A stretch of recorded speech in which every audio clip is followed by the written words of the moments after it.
Hello friends, welcome to Healthy Bridge Bites. Let's cook and bake.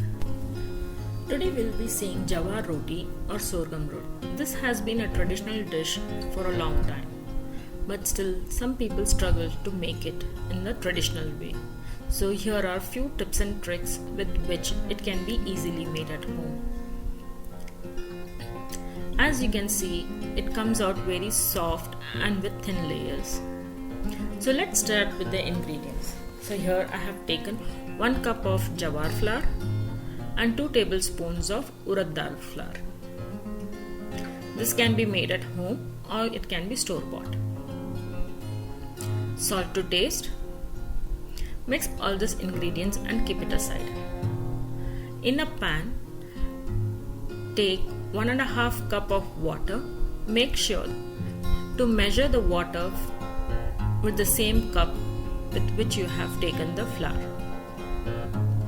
So take 1.5 cup of water, 1 teaspoon of ghee or oil and allow it to boil.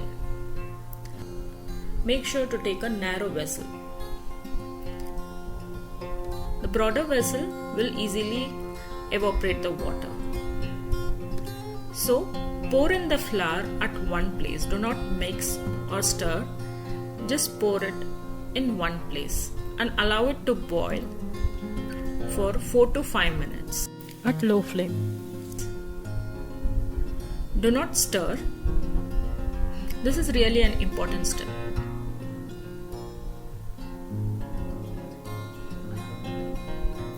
The water will start boiling and make a thick slurry, which will help to roll the rotis easily. If a wide bottom pan is taken, the water will evaporate easily and our rotis will become hard and start to break. As you can see, the water has become sticky or like a slurry consistency.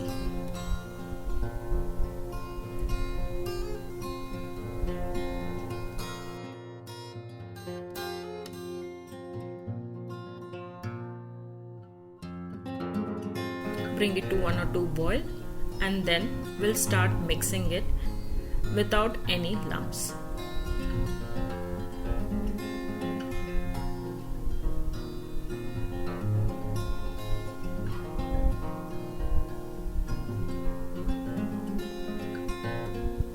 If you are new to my mom's channel, don't forget to subscribe and click the bell icon. Turn off the flame and start mixing it.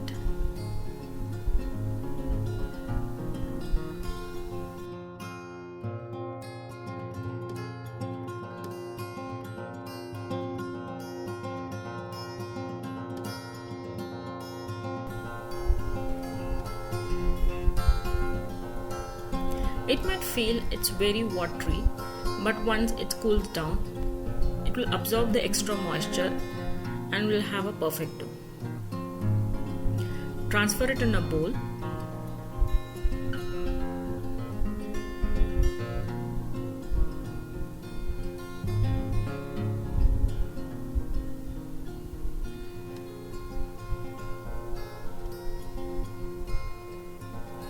And knead it without any lumps. It's still hot, so you won't be able to use your hand. So knead as much as possible without any lumps.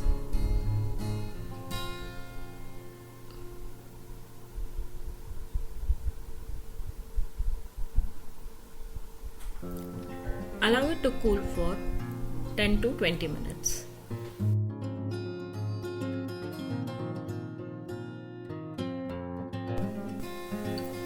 After 10 to 15 minutes, it should be still warm and you can start kneading it.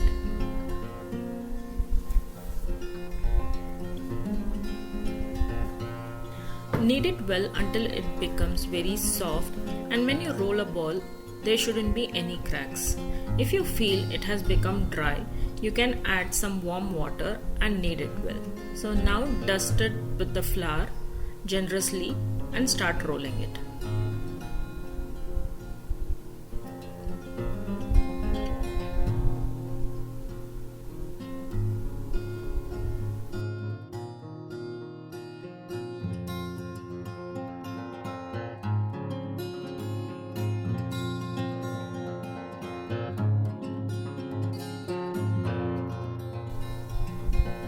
As you can see, it is very easily rolling up on its own.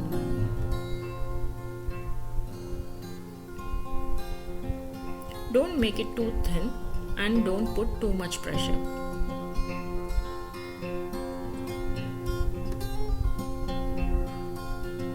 While we are rolling, our tawa is getting heated.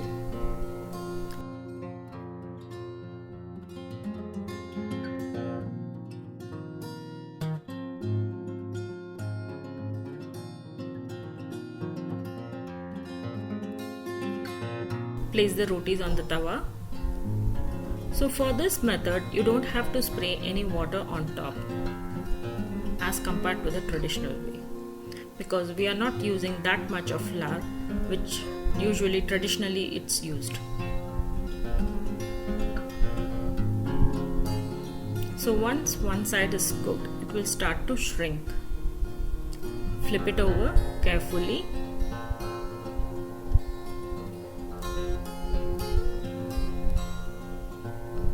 Allow it to cook from one side completely, otherwise it will break.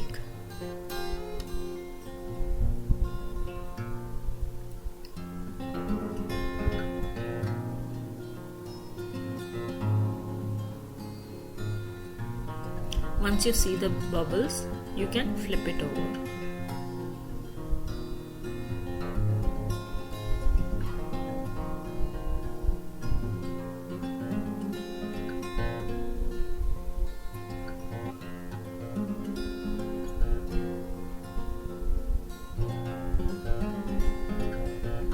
Now gently press with the kitchen towel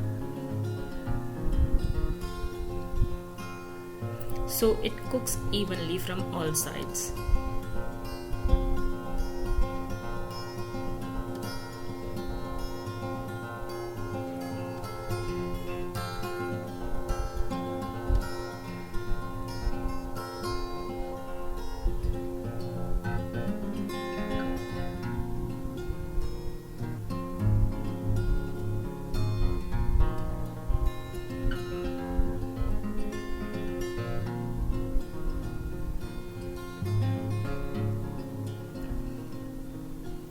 Repeat the process with others.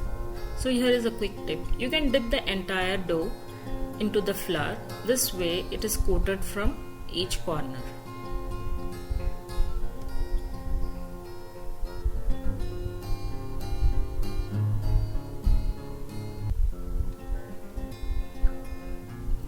If you are a beginner and if you are not able to get the perfect round shape, you can use a cutter.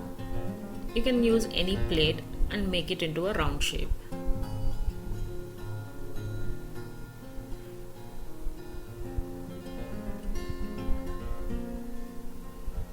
If it gets torn in between, then there is no worry. You can just fix it and continue with that.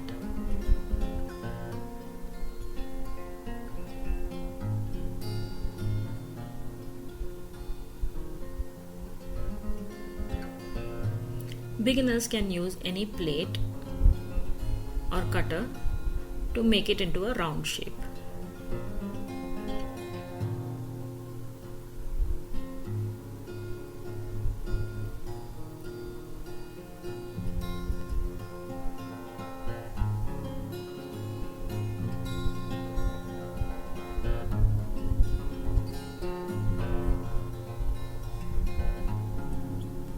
Place it gently and make sure not to flip before one side is cooked properly.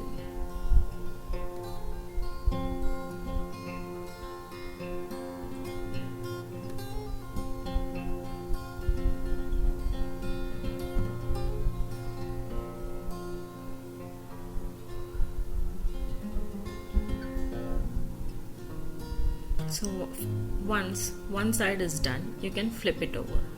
To know more about health benefits of jawar, do check out my video all about millets. The link will be given in the description box and in the I button.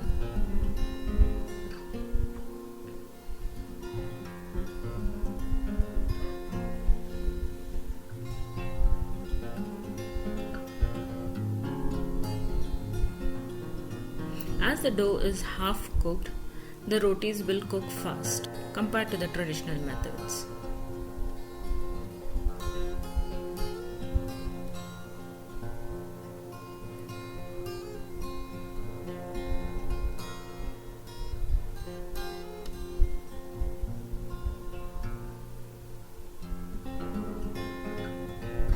One cup of flour yielded me 5 medium-sized rotis.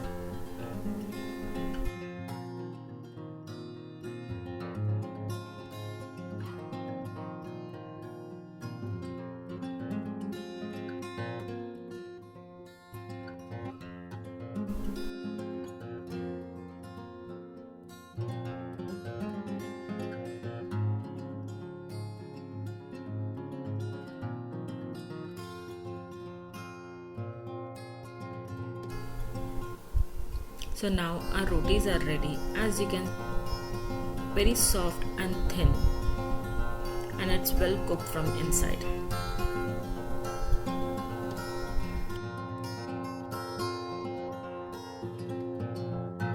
If you like my video, don't forget to share, subscribe and comment below.